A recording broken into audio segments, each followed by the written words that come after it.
Bonjour, vous êtes toujours sur la chaîne de Daniel Sirguet, je suis toujours photographe professionnel, mais j'ai décidé de vous parler d'une autre de mes passions, le cinéma, le 7e art de façon générale. Et donc, je vous invite à découvrir ce qu'il y a derrière moi, les petits secrets génériques.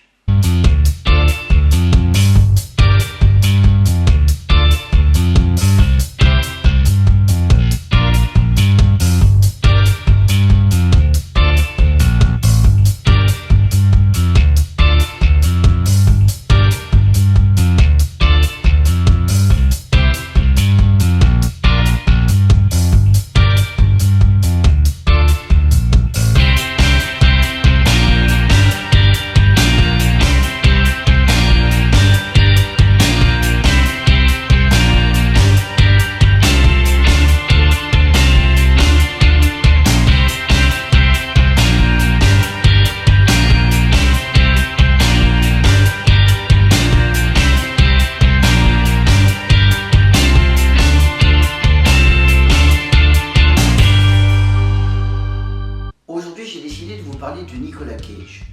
Nicolas Cage est un acteur américain assez connu, notamment pour toute une série de films d'action, comme par exemple L'Ordre au revoir, très intéressant, ou encore le film Rock, Action Connery. Il a fait différentes collaborations, notamment avec Brian De Palma et autres. Il a aussi collaboré dans des personnages récurrents, notamment Benjamin Gates, bien entendu, mais il a été aussi connu, et moi c'est ce qui m'a le plus intéressé, pour des films un peu plus particuliers, comme par exemple À tombeau ouvert avec de Scorsese, ou bien entendu Sailor et Lula de David Lynch.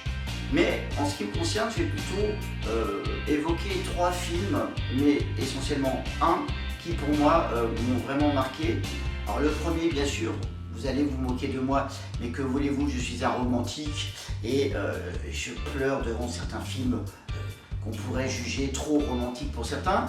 Le premier que j'ai adoré, bien sûr, c'est La Cité des Anges avec Nicolas Cage, qui est un remake d'un film des années 60 avec Peter Falk, très intéressant, sur un ange déchu, etc. Une histoire d'amour très romantique. Donc ceux qui ne sont pas romantiques, abstenez-vous, évidemment. Et bien entendu, un film, d'ailleurs je ferai peut-être une vidéo sur ce film, un film qui a marqué mon adolescence évidemment, c'est le film Birdie, qui est l'un des premiers films de Nicolas Cage, qui a eu le Grand Prix au Festival de Cannes en 1984, un excellent film.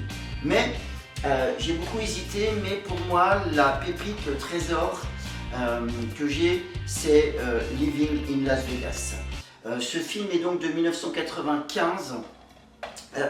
Nicolas Cage a eu le Golden Globe de meilleur acteur et surtout l'Oscar du meilleur acteur.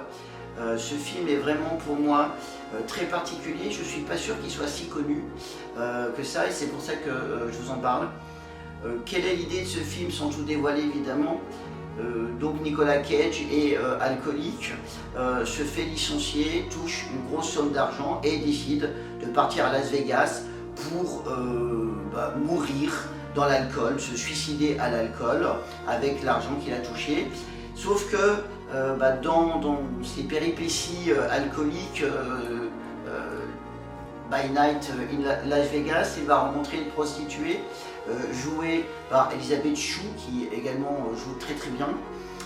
Et à partir de là, voilà, une histoire d'amour va se lier entre cette prostituée un peu perdue avec un passé très lourd et donc avec cet alcoolique qui veut se suicider.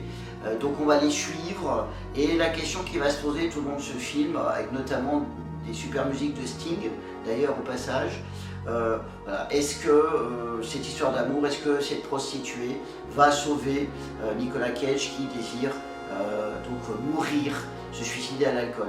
Ce film est assez prenant, il y a du suspense, c'est assez sombre, assez noir, et surtout une scène qui moi m'a vraiment marqué, c'est la scène où il se réveille au milieu de la nuit, va dans le frigo et boit quasiment cul sec une bouteille de vodka, et il a des douleurs inimaginables liées au manque, et la façon dont Nicolas Cage joue notamment cette scène-là, mais tout le film, est vraiment impressionnante.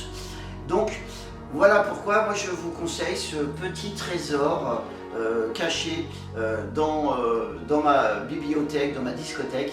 Donc Live in Las Vegas 1995 avec Nicolas Cage. J'espère que ce nouveau format vous a plu et n'hésitez pas justement à liker ma vidéo et à mettre en commentaire ce que vous avez aimé ou pas aimé.